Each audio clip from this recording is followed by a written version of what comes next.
لکیروں کی کیا حقیقت ہے؟ مثلا لوگ کہتے ہیں کہ یہ فلاں شادی کی لکیر ہے، یہ بچوں کی ہے، یہ عمر کی ہے، یہ مال کی ہے، تو اس کی کیا حقیقت ہے؟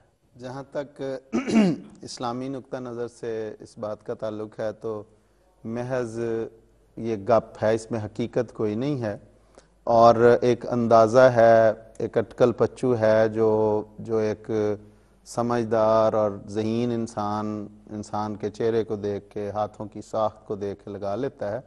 وہ اندازے بسا اوقات ٹھیک بھی ہو جاتے ہیں، بسا اوقات غلط بھی ہوتے ہیں، اور وہ اندازے بھی بڑے گول مول ہوتے ہیں۔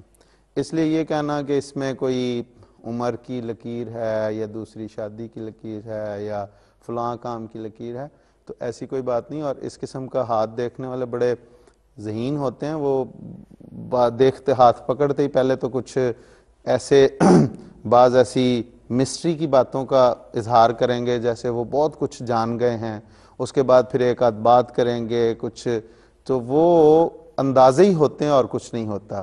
اس کے متعلق حضرت خلیفۃ مسیح رابع رحمہ اللہ تعالیٰ نے بڑی وضاحت کے ساتھ مجلس عرفان میں مختلف مواقع پہ اس بات کو بڑی وضاحت سے کھولا ہے۔ وہ چند کچھ حصے میں رکھتا ہوں آپ کے سامنے، حضرت صاحب کے اپنے الفاظ۔ اس میں حضرت صاحب فرماتے ہیں، ایک جگہ پہ حضور فرماتے ہیں، ہاتھ دکھا کر قسمت کا حال معلوم کرنا بھی محض گپ ہے۔ واقعتاً یہ ممکن ہے کہ ایک لکیر کی بناوٹ سے انسانی مزاج اور اس کے اثرات کا اندازہ لگایا جا سکتا ہو۔ جس طرح پاؤں دیکھ کر عرب میں قیافہ شناسی کیا کرتے تھے، رسول اکرم صلی اللہ علیہ وسلم نے بھی اس کو درست قرار دیا ہے۔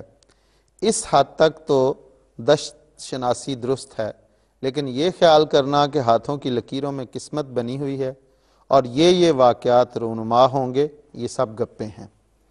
اور ایک اور جگہ پہ حضور فرماتے ہیں کہ اس میں اب وہ سارا کہ کس طرح لوگ اندازہ لگاتے ہیں۔ حضور فرماتے ہیں، ہر انسان جو کام کرتا ہے اس کے چہرے پر اس کے آثار ظاہر ہوتے ہیں، اس کی پیشانی پر لکھا جاتا ہے کہ وہ کیسا ہے، یعنی اس کے چہرے سے ظاہر ہو جاتا ہے۔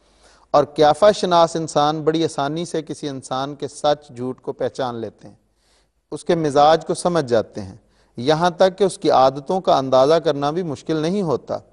اس لیے ہاتھوں سے بعض دفعہ پیشے کا پتہ چلتا ہے، اس کی روزمرہ کی زندگی کا علم ہو سکتا ہے۔ آرٹسٹ کے اگر مزاج میں نفاست اور لطافت پائی جاتی ہے تو اس کے ہاتھوں میں بھی مخروطی انگلیاں اور لمبی انگلیاں اور ان میں نزاکت دکھائی دے گی، الا ماشاءاللہ۔ عام طور پر آرٹسٹ کی انگلیاں نازک اور ہاتھ اس کی خصوصیت کے ساتھ ایک خاص ادال یہ ہوئے ہوتے ہیں، تو ایک ذہین آدمی پہچان لیتا ہے۔ وہ کہے گا میرے خیال میں تم آرٹسٹ ہو، تو وہ کہے گا دیکھو جی یہ سچی بات نکلی۔ پھر وہ کہے گا تمہارے چہرے سے پتہ چلتا ہے کہ تم اس مزاج کے ہو۔ یہ باتیں عالم الغیب ہونے سے تعلق نہیں رکھتی، بعض آثار ظاہر ہو جاتے ہیں۔ اسی طرح ایک اور جگہ پہ حضرت صاحب فرماتے ہیں کہ ایک اندازہ ہو جاتا ہے، کچھ ہاتھوں کی طرز انسان کا مزاج بتا دیتی ہے۔ بعض بیماریوں کے نتیجے میں بعض ہاتھوں کی شکلیں بدل جاتی ہیں جن سے بیماریوں کی بھی تشخیص ہو جاتی ہے۔ مثلا لنگز کمزور ہوں تو ہاتھ کی ایک خاص قسم کی شکل بن جاتی ہے۔ آنکھوں پر بھی بیماریوں کے اثر پیدا ہو جاتے ہیں۔ چنانچہ آج کل جرمنی میں باقاعدہ ایک سائنس ڈیولپ ہو رہی ہے جو ایلوپیتھی طریقے علاج میں مدد دے رہی ہے۔ ڈاکٹر صرف آنکھوں کا رنگ دیکھتے ہیں اور بیماری کی تشخیص کر دیتے ہیں۔ یہ محض ذہانت ہے جو خبر دیتی ہے۔ لکیریں خواہ مخواہ بہانہ بنا ہوا ہے اور لوگوں کو بے وقوف بنا کر پیسے بٹورنے کا ذریعہ بنایا ہوا ہے، اس سے زیادہ اس کی کوئی حقیقت نہیں۔ تو یہ تو وہ حضرت صاحب کے بڑے واضح اور بڑی کھول دینے والی بات اس میں بیان ہوئی ہے۔ اور اس کے علاوہ حضرت صاحب نے اپنا بھی ایک پرانا، جب حضرت صاحب انگلستان میں قیام فرما تھے تعلیم کے لیے، تو اس دور کا بھی ایک واقعہ حضرت صاحب نے ایک مجلس عرفان میں بیان کیا کہ میں نے ایک بہت بڑے کوئی BBC میں کام کرتے تھے، تو اس وقت انہوں نے وہ آئے ایک مجلس میں اپنی کسی ساتھی کے ساتھ، خاتون کے ساتھ، تو انہوں نے ہاتھ دکھانا چاہا، تو میں نے بھی بس ایسے ہی مذاق میں انہیں کچھ باتیں بتائیں۔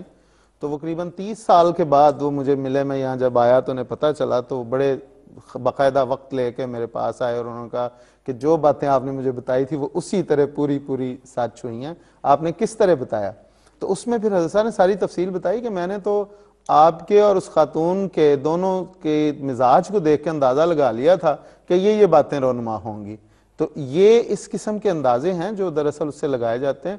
ورنہ یہ کہنا کہ اس میں ہاتھوں میں دوسری شادی کی یا تیسری شادی کی لمبی عمر کی، بعض ایسے ہاتھ ہیں لوگوں نے باقاعدہ موجود ہیں اخباروں میں بھی کہ لمبے ہاتھ جس میں لمبی عمر کی لکیریں ہیں لیکن وہ ایک بہت بڑی چھوٹی عمر میں وفات پا گئے. بعضوں میں ایسا ہے جس میں بعض لوگ کہتے ہیں کہ دوسری شادی کی، بیچارے ان کی پہلی شادی بھی نہیں ہوتی. تو اس قسم کی جو باتیں ہیں وہ اندازے ہیں، بس وہ جس طرح حضرت صاحب نے فرمایا کہ لوگ چہروں سے ہاتھوں کی ساخت دے کے اندازے لگا لیتے ہیں، اس سے زیادہ اس میں کچھ نہیں ہے. اور چونکہ ایک بڑی بنیادی چیز یہ ہے کہ جو ایک اگر خدا تعالیٰ کی ذات پہ انسان کا پختہ یقین اور اعتماد نہ ایمان نہ ہو تو یہ جو اٹکل پچو کی اندازے کی باتیں، اس میں انسان آگے بڑھتا چلا جاتا ہے، بہتا چلا جاتا ہے، اور اس میں وہ دراصل وہ سکون تلاش کرتا ہے، ان میں وہ اپنے لیے اپنی آئندہ زندگی کے لیے اسے اطمینان کی باتیں معلوم ہوتی ہیں. اس لیے وگرنہ وہ لوگ جو خود اس قسم کی باتیں بتاتے ہیں، بعض ایسے ہیں جو لاہور میں یا پاکستان میں فٹ پاتھ پہ بیٹھے ہوئے ہیں اور لوگوں کی قسمت کی باتیں بتا رہے ہیں، اور اپنا ان بیچاروں کا یہ حال ہے تو کہ اس طوطے سے اپنی کی ان قسمت نہیں پتا کرتے، اور اکثر وہی ہوتے ہیں جو بتانے والے ہوتے ہیں. ہاں جی، وہی ساری عمر سے بیچارے وہیں بیٹھے ہوتے جی. ہیں. اور اس کے علاوہ اگر آج کے دور میں آپ دیکھیں تو آپ دیکھیں گے کہ ٹیلی ویژن پہ بہت سارے لوگ، میں بعض ایک پروگرام مثلا ایک عرصے سے دیکھتا ہوں، ایک شخص ہے بالکل اسے بات کرنی نہیں آتی تھی اور اس نے وہ پروگرام شروع کیا اور کسی کے کہنے پہ، اور وہ چلتا گیا، اور اب ایسا ہے کہ وہ بڑے لوگ اس پہ، اس لیے کہ 1.5 پاؤنڈ پر منٹ کے حساب سے تو وہ کال چارجز ہوتے اس پہ ہوتے ہیں. تو جیسے حضرت صاحب نے فرمایا نا کہ یہ پیسے بٹورنے کا ایک ذریعہ ہے، لوگوں کو بیوقوف بنایا ہوا ہے، وہی باتیں ہوتی ہیں. وہ 8-10 چیزیں بتاتے ہیں، اس میں کوئی نہ کوئی بات تو درست نکلتی ہے. تو اس لیے وہ ایک اندازے ہیں. اور وہ بات چیت سے انسان کے ماحول کا، اس کی عمر کا، اس کی کیفیت کا اندازہ لگاتے ہیں. اور بالعموم ہاتھ دکھانے کے لیے وہ لوگ جاتے ہیں جو کسی پریشانی میں ہوتے ہیں، کیونکہ جو مطمئن ہوتا ہے زندگی سے وہ ایسے معاملات میں پڑتا نہیں ہے. جو بیچارہ کہیں اٹکا ہوتا ہے اس کا دل چاہتا ہے کہ کوئی اس کو کہے کہ تمہارا یہ کام تھوڑی دیر میں ٹھیک ہو جائے گا، تو وہ یہ تمنا لیے پھر اس کے ساتھ ساتھ جو ہے وہ چلتا رہتا ہے.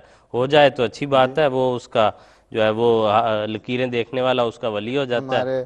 ہمارے ایک دوست ہیں، انہیں بھی یہ شوق ہے، آج کل امریکہ میں ہوتے ہیں تو وہ بڑے پڑھے لکھے اچھے، تو انہیں بھی ہاتھ دیکھنے کا شوق ہے. تو ایسی، حالانکہ مجھے اس پہ ایمان یا یقین کی سوال ہی پیدا نہیں ہوتا، تو کئی دفعہ انہوں نے میرا ہاتھ پکڑ کے دیکھ کے بعض ایسے باتیں کی جو ابھی 48 سال کی زندگی میں تو ابھی تک کبھی پوری نہیں ہوئی، بلکہ ان کے قریب بھی وہ بات نہیں گئی. تو ایسی باتیں ہیں، وہ یہ اندازے ہیں، وہ بعض اور یہ اس لحاظ سے میں ان کا جنہوں نے سوال پوچھا شکریہ ادا کروں گا کہ آپ کے یہ پوچھنے کی وجہ سے بہت سے سننے والوں کو اس سے فائدہ ہوگا، کیونکہ یہ بات ایسی پھیل رہی ہے کہ جیسے خان صاحب نے ذکر کیا کہ ایک ٹی وی پروگرام ہے، اور خان صاحب یہاں تک ہے کہ بعض انڈین ٹی وی چینل ہیں جہاں پر وہ ہندو بعض لوگ اپنے عقائد کے مطابق بیٹھے ہوئے ہیں، اور مسلمان کہلانے والے جو ہیں جو وہاں فون کرتے ہیں کہ جی میری جنم کنڈلی بتا دیں. ہاں جی بالکل.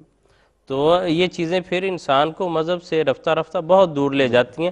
اس لیے اصل چیز جو ہے وہ اللہ تعالیٰ کی ذات ہے اور توحید ہے، اور انسان کے لیے اللہ تعالیٰ نے اس کے رستے جو ہیں اس کے نیکی کے برائی کے وہ اس کے نفس کے اندر رکھے ہیں. انسان جس پر چلے گا اور جتنی محنت کرے گا، اور مومن آدمی اور مسلمان آدمی جتنی دعا کرے گا، وہ اللہ تعالیٰ کے فضل سے اس کو حاصل ہوگا.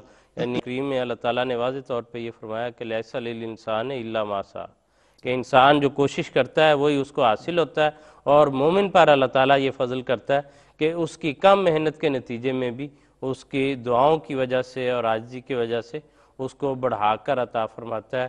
تو اس لیے یقین اور توجہ ساری جو اللہ تعالیٰ کی ذات کی طرف ہمیشہ رہنی چاہیے، نہ کہ ایسے اٹکل پچو اور کھیل تماشے جو ہیں ان کے پیچھے کسی بھی صورت میں پڑنا چاہیے.